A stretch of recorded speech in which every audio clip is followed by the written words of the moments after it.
Hello boys and girls, this is Ajay Yashpal and you are with ETO academy. पिछली class में हमने discuss किया था इवेपोरेशन, कंडेंसेशन, मेल्टिंग, इवेपोरेशन और बॉइलिंग। हमने इन सब चीज़ों के बारे में बात की थी। आज हम बात करेंगे ऐसे कौन कौन से फैक्टर्स हैं जो इवेपोरेशन के ऊपर बात करते हैं, कौन इवेपोरेशन, मेल्टिंग, फ्रीजिंग इन सबको इफेक्ट करते हैं। तो हमारा पहला टॉपिक आज रहेगा factor influencing rate of evaporation only. तो आप देखेंगे सबसे पहला चीज क्या है, इट इज टेम्परेचर। तो टेम्परेचर क्या होता है, जितना ज्यादा टेम्परेचर आप डालेंगे उतना ज्यादा इवेपोरेशन आसानी से होगा। अगर मेरे पास कम टेम्परेचर है, अगर मैं बात करूं विंटर्स में हमारे कपड़े धीरे से सूखते हैं, देर लगा के सूखते हैं, और समर्स में इमीडिएटली अभी कपड़े धोए और टांगे हमने कपड़े रस्सी पर टांगे और 2 घंटे के अंदर सूख गए। जितना मर्जी भारी कपड़ा क्यों ना हो, कंबल तक सूख जाते हैं। तो हम यहाँ पे देखेंगे कि कौन कौन से फैक्टर इफेक्ट कर रहे हैं। पहला चीज हमारे पास आ गया इसी में, temperature. Higher the temperature easier is the evaporation, faster is it is. तो देखेंगे अगर हमारे पास एक पेडल है रोड पर जिसका टेम्परेचर 27 डिग्री सेल्सियस है और दूसरी रोड है जिसका temperature 67 degree Celsius, around 40 degree का फर्क है, तो किसमें पानी जल्दी सूखेगा? तो आप खुद जानते हैं कि कौन सा होगा, विच इज 67 डिग्री सेल्सियस। अगर हम बात करें हवा की, हमें मालूम है कि अगर हमने कपड़े जल्दी सुखाने तो हम उसमें पंखा चला देते हैं, फैन ऑन कर देते हैं या फिर बाहर खुली हवा में रख देते हैं। तो क्योंकि जितना ज्यादा विंड होगा that will take away the vapours of the liquid away with it, और यहां पे क्या हो जाएगा, जल्दी इवेपोरेशन होगा। नेक्स्ट, जितना इसमें आप बताएंगे कि हमारे पास एक पैडल है यहां पर और एक इधर है, वहां पे ठंडी हवा चल रही है, यहां पर नॉर्मल कुछ नहीं है, नॉर्मल हवा, नॉर्मल हमने क्लाइमेट रखा है।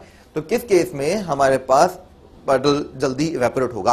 आप जानते हैं ठंडी हवा मुश्किल से करती है, ये नॉर्मल हवा में जल्दी इवेपोरेशन हो जाएगा। अगर हम बात करते हैं कितना सरफेस एरिया एक्सपोज है, अगर मेरे पास एक छोटी सी बॉटल है जिसका neck is very small, around 1 inch, मैंने एक कोनिकल फ्लास्क ले लिया जिसका जो माउथ है वो सिर्फ 1 इंच का है, और अगर मेरे पास एक ओपन बीकर है जिसका जो सरफेस एरिया ऊपर का जो ओपन नेक है वो अराउंड 3 इंचेस का होगा, तो उस केस में किसमें इवेपोरेशन जल्दी होगा? ऑब्वियसली 3 इंच वाले में। More the expose surface area easier is the evaporation. जिस तरह से हम खाना खाते हैं, डिशेज लेते हैं, तो उसमें अगर हम उसका सरफेस एरिया बढ़ा दें, जल्दी फॉग का बाहर निकलेगा, उसमें धुआं जल्दी बाहर निकलेगा और वो जल्दी ठंडा हो जाएगा। अगर उसे टाइट पैक रखते हैं तो उसमें इवेपोरेशन मुश्किल हो जाएगी और वो देर से ठंडा होगा। अगर हम बात करें, यहाँ पे अलग अलग चैम्बर्स हैं, बड़ा बीकर, छोटा बीकर, अलग अलग सब में। देखिए इन सब में हमने 10 ml पानी डाला है, छोटे छोटे बीकर्स होते हैं, हमने बस इनका सरफेस एरिया अलग अलग लिया, इनमें स्मॉल अमाउंट ऑफ वाटर रखा। आप बताएंगे किसमें जल्दी इवेपोरेट हुआ? Higher the surface area easier is the evaporation, less surface area और उतना ही धीरे से इवेपोरेशन होगा। Fourth factor is humidity. हमने देखा है रेनी सीजन में पानी धीरे इवेपोरेट होता है, कपड़े धीरे सूखते हैं, इनफैक्ट सूखे हुए कपड़े भी हमें गीले से महसूस होते हैं। ये डिपेंड करता है ह्यूमिडिटी के ऊपर। More the water content in atmosphere या एयर, उतना ही कपड़ा धीरे सूखेगा। जितना मौसम सूखा होगा, जैसे कि यूजुअली हमारे समर्स में होता है, तो उतने ही कपड़े जल्दी सूख जाते हैं या फिर कोई भी चीज जल्दी सूख जाएगी। तो ये ध्यान रखेंगे, अमाउंट ऑफ वाटर वेपर पानी में कितना है इन वाटर, उसी से डिपेंड करेगा सब कुछ।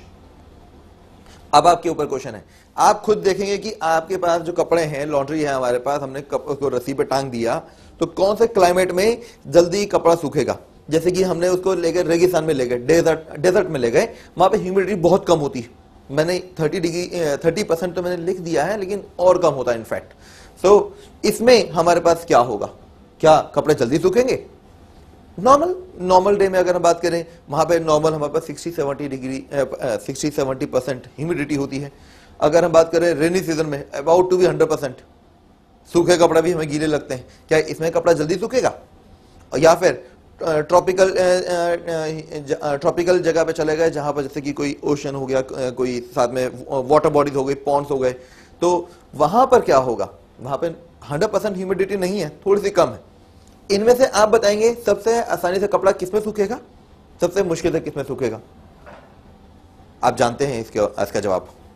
अगर हम इन सभी क्वेश्चन के ऊपर ध्यान से डिस्कस करते रहते हैं छोटी छोटी चीजें जो हम अपने रियल लाइफ में एक्सपीरियंस करते हैं, हम बहुत आसानी से अपने चीजों को समझ सकते हैं। केमिस्ट्री बहुत आसान है, छोटी छोटी चीजों का कोरिलेशन है, इन सबको पर ध्यान देंगे और हम आगे डिस्कस करेंगे कि मेल्टिंग और फ्रीजिंग को हम कौन कौन से फैक्टर हैं जो इफेक्ट कर सकते हैं। तो नेक्स्ट वीडियो में आप ये देखेंगे कि कौन कौन से फैक्टर्स हैं फ्रीजिंग और मेल्टिंग को इफेक्ट करने वाले। That's for now.